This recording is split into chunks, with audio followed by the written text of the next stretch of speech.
नमस्कार शेतकरी मित्रांनो. तर आता यावेळेस पाऊस काळ आपला चांगला झालेला आहे आणि जे जूनमध्ये पाऊस पडायचा ते मेमध्येच पडलेला आहे, म्हणून शेतकऱ्यांच्या आता पेरणीकडे कल वाढणार आहे. तर सोयाबीन पेरते वेळेस आपल्याला हे बिजोरिस नावाचं प्रोडक्ट आणि हे RPS 76 हे दोन्ही मिसळून 40 किलो बियाण्यासाठी वापरून आपण बीज प्रक्रिया करून घ्यावी.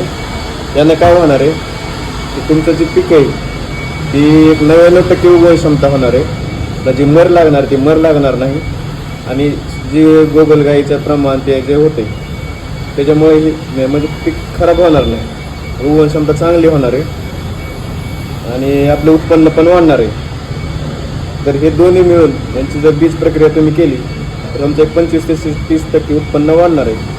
तुमची बीज प्रक्रिया तुमच्या शेतामध्ये येऊन आम्ही स्वतः तुम्हाला करून देऊ. जर तुम्हाला पाहिजे असेल तर तुम्ही माझ्याशी संपर्क साधू शकता. धन्यवाद. जय हिंद, जय महाराष्ट्र.